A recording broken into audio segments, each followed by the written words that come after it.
Stop hiring unicorns, hire leaders. Let's be honest, you're probably hiring for your next data science director completely wrong. You've written a job description that reads like a mythical beast wish list, a PhD from a top school, 10 years of Python coding, expertise in every cloud platform known to humankind. Stop chasing the impossible ideal. It's costing you time, money, and the right candidate. This guide is your reset button. Forget what you think you know. I'm going to give you a practical, no-nonsense system to find, vet, and hire a director who actually makes an impact. You'll get clear steps to assess candidates effectively and compliantly, and insider hiring tips specific to data science and analytics directors.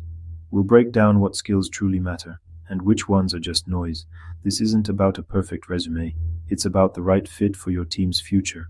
What's at stake? Everything. The right director is a force multiplier. They turn messy data into your most valuable strategic asset. Ready? Let's dive in. So what does a great data science director actually do all day? It's not just about running queries or building dashboards.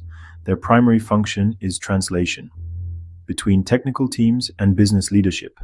They listen to the C-suite and turn goals into an actionable data roadmap.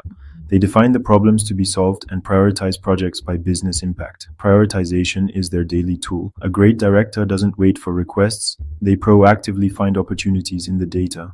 What if we could predict churn and intervene? That's the kind of value they create. They connect analytics to marketing, sales, and product to drive competitive advantage. They build and nurture talent, mentoring, creating career paths. They protect the team from ad hoc requests so work gets done. And they champion wins to the company so data gets used, not ignored. Hire wrong and your investment becomes a cost center. Brilliant technicians who can't lead produce work nobody uses. The impact is night and day, ROI or rot. A great director builds a function that delivers measurable ROI. They demystify data so decisions become sharper and faster. Next, what skills actually matter? Let's get tactical. What do you actually look for on a resume? Separate must-haves from shiny distractions. Non-negotiable, deep understanding of statistics and experimental design. They must know correlation versus causation. They design and interpret A/B tests correctly. They understand statistical significance and selection bias.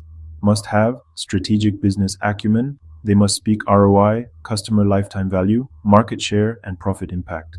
If they can't tie past work to measurable business outcomes, they're not director level. Technically literate, conceptual SQL knowledge, comfort with Python or R, familiarity with data warehouses like Snowflake, BigQuery, or Redshift. Conceptually, not as your primary filter.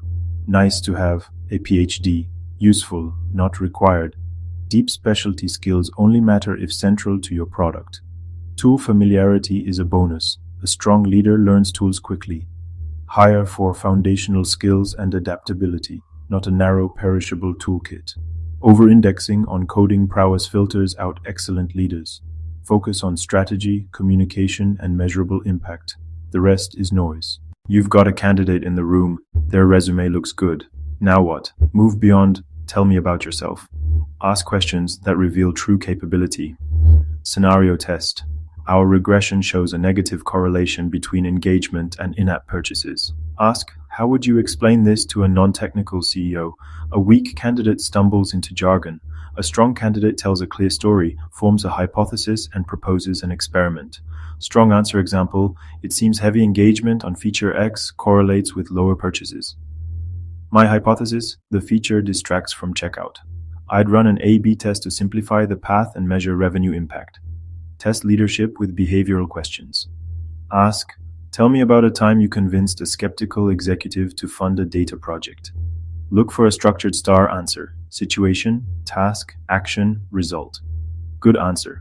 Built cohort analysis, presented financial upside, won a pilot.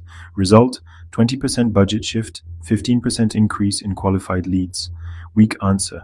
I showed them the data and they eventually agreed. No process, no measurable result. Use an interview scorecard with defined competencies and examples of weak, average, strong answers. Every interviewer scores the same rubric, reduces gut feel bias. Add a sanitized case study with a sample dataset and a short presentation, closest thing to on-the-job performance. Top candidate sources, LinkedIn for targeted outreach, employee referrals, the hidden gold, and niche communities like Kaggle, conferences, and Slack groups. My top 2 or 3: LinkedIn, referrals, niche communities. Use structured tools, interview scorecards, sanitized case studies, and ATS blind review features to reduce bias. Define 3 to 5 core competencies up front. Score against examples of weak, average, strong. Train interviewers on unconscious bias and enforce rubric-based decisions. Avoid illegal or vague questions. Use compliant phrasing to evaluate motivation and fit. Examples: what kind of work environment allows you to be most productive? Describe a manager who got the absolute best out of you. What did they do? Use a sanitized, real-world case study and sample dataset. Evaluate approach, communication, and recommendations.